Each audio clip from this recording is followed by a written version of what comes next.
We are about to see something that could change things up a lot. Blake Lively is reportedly panicking now that the judge has officially started picking apart the core of her lawsuit.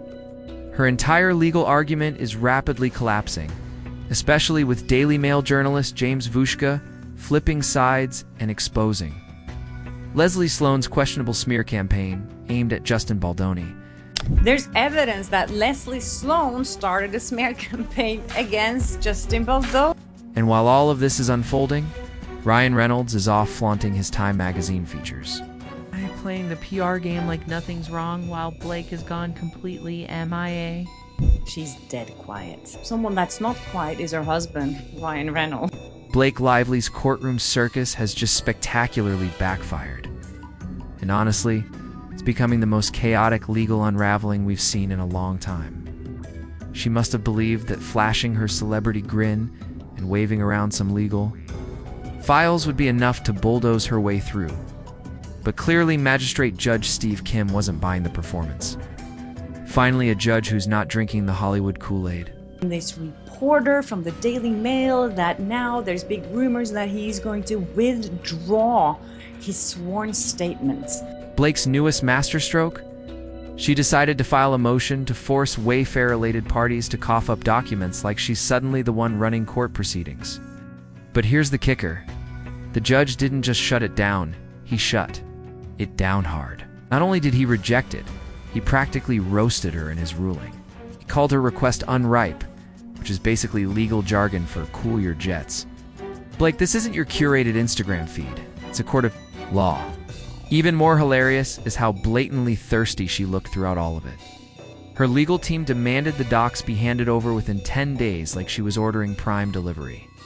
But the gag is, respondents had already agreed to provide everything by July 1st, 2025. So this urgent legal move just made Blake look frantic, out of touch, and completely out of her depth. But the real disaster? Blake's scatterbrained approach came fully into view when she filed identical motions in both California and New York at the same time. Imagine being so frantic and disorganized you start flinging court filings like party streamers, hoping one court will take the bait. The California judge, though, wasn't having any of it. He flat out refused to bounce the case back to New York, basically hinting that Blake and her legal squad don't even grasp the basics of jurisdiction. That moment alone laid bare just how chaotic, inconsistent, poorly mapped out her entire legal push really is. Then comes the real kicker. Judge Kim didn't stop at just denying her motion, dragged her all the way through his order. He called out her exaggerated timelines, her twisted version of events, her attempts to manipulate due dates to get an edge. Classic Blake spinning a shiny narrative, hoping the courtroom buys it like the tabloids do. Spoiler there.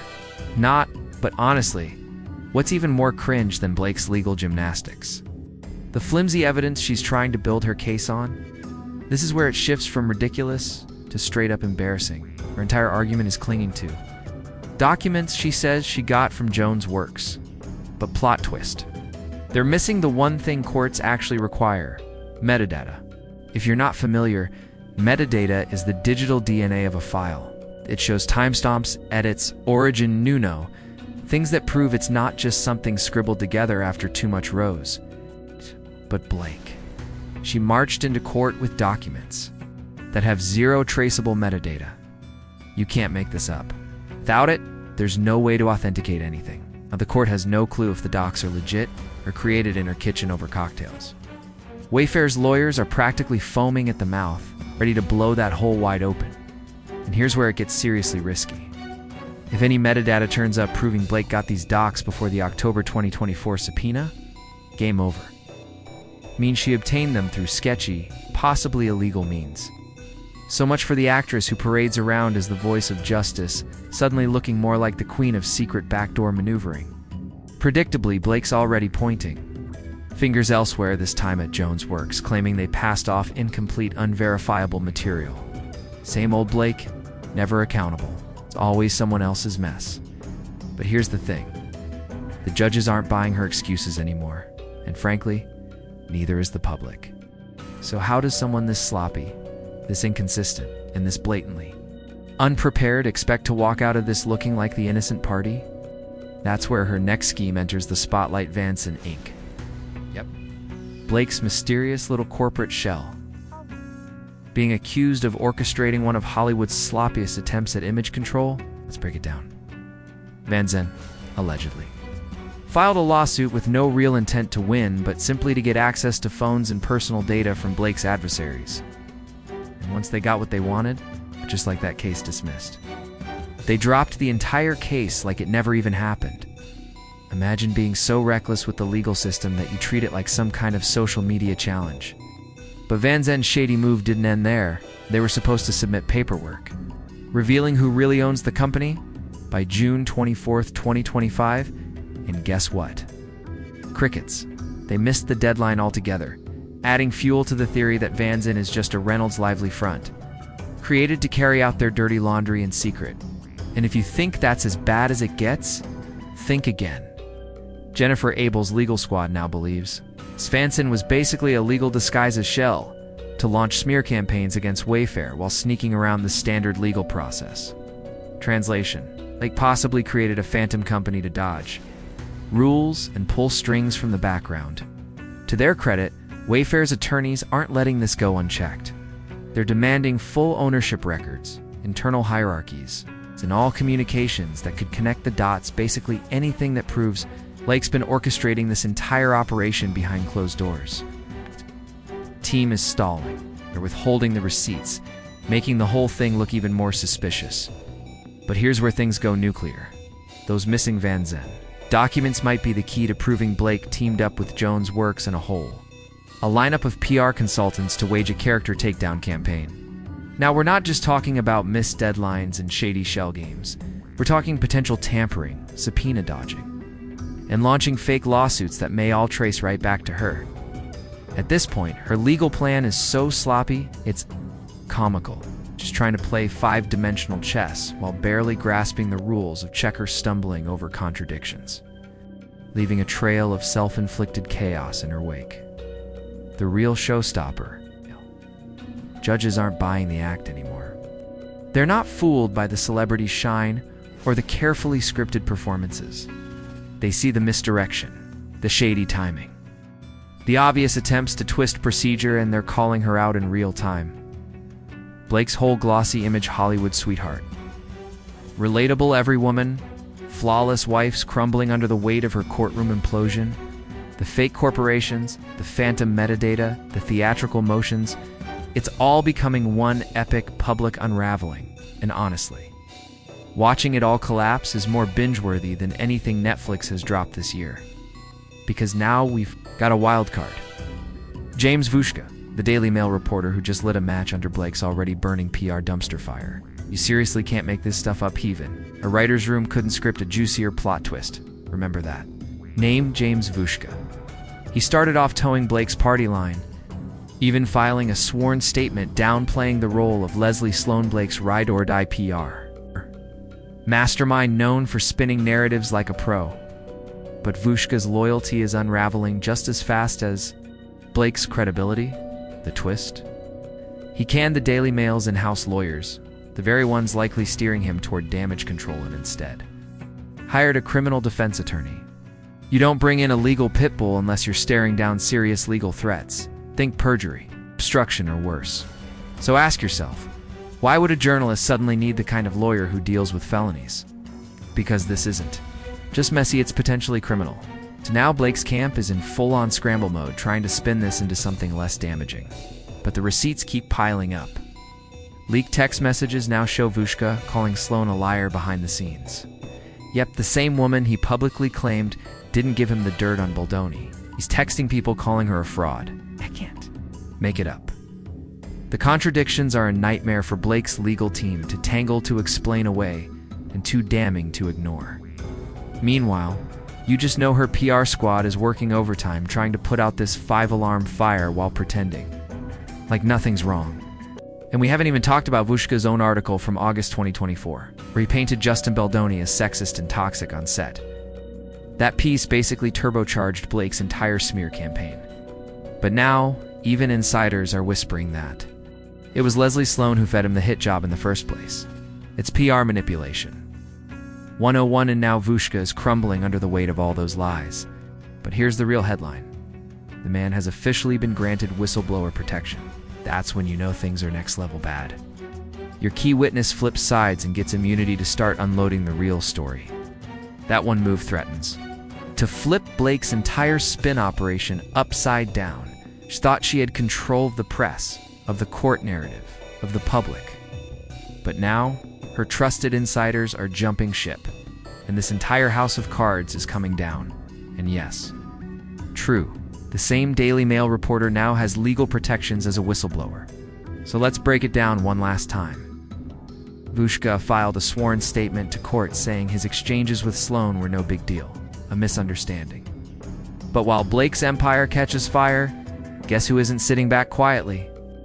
Victim know he's coming in swinging, ready to fight this legal circus with everything he's got his. $400 million defamation suit may have been dismissed, but that man is far from done as lawyer. Brian Frary-Dedman already hinted there's more coming. And Blake should be shaking in those overpriced designer heels? Even legal experts are calling foul on how this was handled, Judge. Liz, a retired judge turned YouTube analyst with a no BS attitude, straight up slammed the dismissal as unconstitutional. Under California law, she basically called out the court for bending over backward to protect false accusers. Like Blake, while silencing the real victims, and honestly when even retired judges on YouTube are roasting.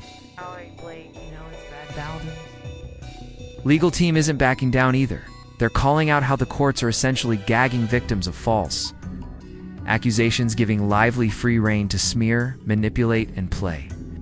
The victim without consequences, and here's the twist, even though appeals are hard to win with only 8 to 12% success rates, Baldwin is going for it because at this point, exposing. Blake's smear tactics is bigger than just courtroom victories. It's about dragging the truth into the spotlight, and Brian Friedman isn't.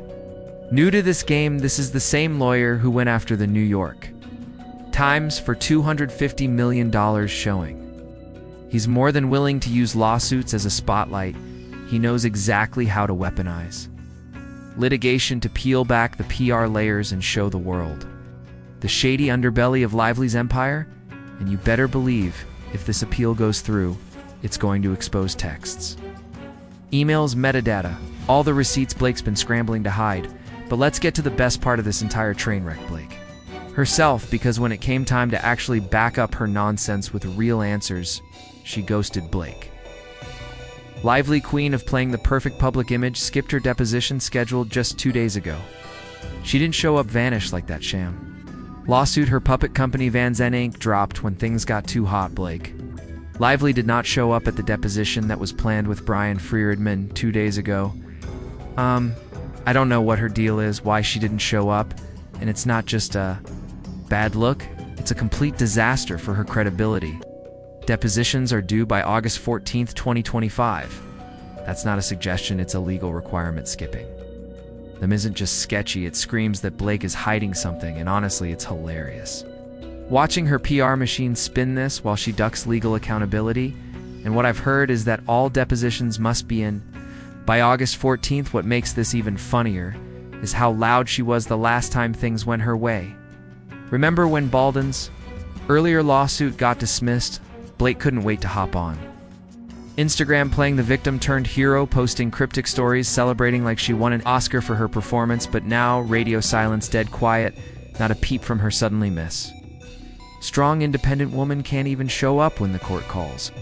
But don't worry. Ryan Reynolds is still out here trying to mop up the mess. His PR team is running around plastering his face on magazine covers, pushing the narrative that they're this untouchable Hollywood power couple. Meanwhile, Blake's hiding behind the scenes, dodging depositions like the truth is her worst nightmare. Skipping out on legal obligations isn't just embarrassing, it's practically waving a red flag. It's saying, I've got skeletons in the closet. It opens the door for sanctions, legal penalties, and invites more public backlash. And Blake's team knows that's why they're trying so hard to bury this. While the world's watching her empire crumble in real time, the difference is the court doesn't care how pretty your Instagram grid looks or how curated your interviews. Our judges care about facts, evidence, and truth. And right now, Blake Lively is running from all three, from Vushka. Flipping to Balden's legal counterpunch to her own courtroom. Vanishing act, the walls are closing in, her fairy tale is falling apart. And no PR stunt, no smug Instagram story, and no hidden shell company is going to clean this mess up. The truth is catching up to Blake Lively, and honestly, it's about time all right now. This is where the circus officially leaves the station, and somehow gets even more ridiculous. We've roasted Blake Lively for the PR disasters. Fake lawsuits, botched evidence, and hiding from depositions, but now it's time to drag Ryan Reynolds into the mess, because let's be real, this man is not just a spectator. He's front row, center stage, and practically selling popcorn while his wife's entire reputation goes up in flames. Ryan Reynolds has officially entered the chat with his usual smug PR antics, plastering his company, maximum effort all over the time. 100. Cover like he's the most selfless, inspiring businessman on the planet. The timing couldn't be more desperate. His wife is drowning in legal drama, getting called out by judges, flipping witnesses, and tanking her brand. And there's Ryan grinning on magazine covers, pretending nothing's happening. It's actually hilarious how hard they're both clinging to their fake golden couple image, while the public isn't buying it for a second. And let's talk about the hypocrisy, because Ryan went on this whole self-righteous interview tour preaching about accountability, like he's some moral authority.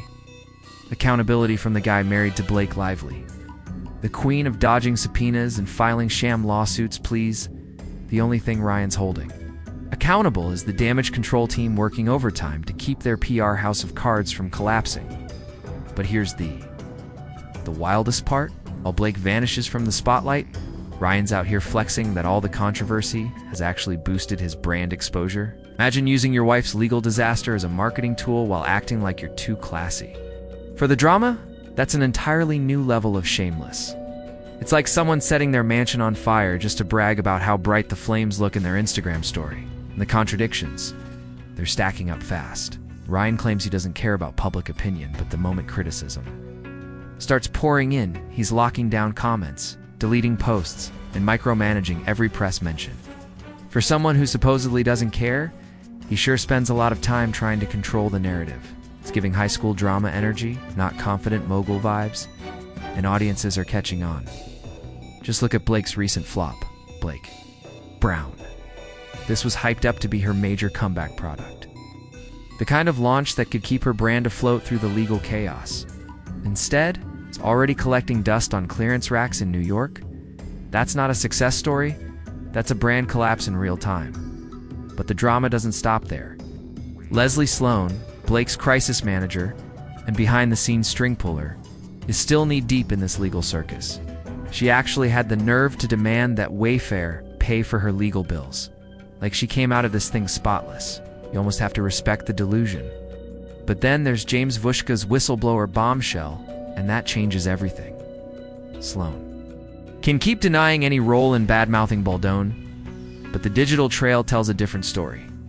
Vushka's texts and statements show this wasn't a misunderstanding. It was a coordinated hit job, a full-scale PR attack. And now the receipts are piling up. Legal documents suggest Sloan used scare tactics, legal threats, and manipulation to pressure Vushka into towing the line, of strategy more fitting for a political cover-up than a celebrity scandal. But here we are. And if Sloan's behind-the-scenes role becomes fully exposed, Blake's lawsuit collapses right alongside it. The carefully orchestrated media campaign crumbles into pieces, and no magazine cover or feel-good social post can stop the unraveling. Even the courts are catching on to the smoke and mirrors. Judge Kim's refusal to fast-track Blake's demands was a clear sign that the justice system isn't buying the show. And that brings us to the breaking point. Blake Lively's whole legal strategy is on the verge of collapsing, and the pressure is coming from every direction. Judge Lyman is now openly questioning some of her boldest claims and is reportedly considering tossing out major parts of her case. That includes Jed Wallace, the guy painted as the brains behind the so-called digital takedown. If he's dismissed, Blake's narrative loses its foundation. The entire lawsuit starts to collapse like a house of cards built on shaky ground. Just look at the checklist of disasters. Missing metadata? Check. Shell lawsuits filed and dropped. Check. Disastrous depositions. Double check. Whistleblowers. Flipping the script? Check again. It's a non-stop implosion. Blake's behind the wheel, flooring the gas, pretending she has control while everything crashes around her. Public support is evaporating. Blake Brown's embarrassing failure was just the tip of the iceberg. The hypocrisy of the Time cover story, the forced interviews, the clunky damage control, it's all unraveling at record speed. That picture-perfect image Blake and Ryan spent years building got shattered now. The deeper we dig, the more obvious it becomes that this isn't just a legal misstep, it's a full-scale collapse of their public brand. As this mess plays out, it's not just the courtroom taking notice. Fans are backing away. Brands are quietly cutting ties. And Hollywood insiders who used to sing her praises are now watching the empire crumble from a safe distance. What's unfolding isn't just a celebrity fedeets, a full-blown PR meltdown. Ryan's press tactics aren't saving them either. If anything, they're fueling the backlash. Every staged appearance, every media play, every product launch, it all feels more and more forced with each new scandal. And people aren't dumb yet. They're connecting the dots, seeing the cracks, questioning every word. With the courts challenging her claims, key players being dismissed, and whistleblowers revealing everything, Blake's once saunchable image is collapsing fast. No damage control campaign can keep up. What we're witnessing isn't just a high-profile lawsuit, it's the full unraveling of the Lively Renault's brand. One legal misstep, one email leak, and one failed product launch at a time. Watching them scramble to manage the fallout while the truth keeps coming out, it's honestly the most gripping Hollywood unraveling we've seen in years, even worse for Blake. This reputation crash isn't limited to lawsuits. It's hitting every corner of her brand. PR partnerships fading, loyal fans turning, industry colleagues quietly distancing. The backlash is bigger than a few angry tweets. It's a movement. And when your personal scandal is bigger than your career, that's a crisis. Ryan's slick PR machine isn't helping either. It's just making things worse. Every interview, every public appearance feels more performative than the last. And people are done buying what they're selling. The contradictions, the spin, the unraveling. It's all playing out, and it's all painfully visible. And with more insiders stepping forward and more court setbacks piling up, it's clear Blake's once bulletproof brand is in free fall. This isn't a speed bump. It's a career-defining implosion. Not even the most elite PR team in the world can sweep this mess under the rug. Blake's Hollywood legacy is sinking fast. The best part? This is just the beginning. That subscribe button, because the next twist is going to be even messier.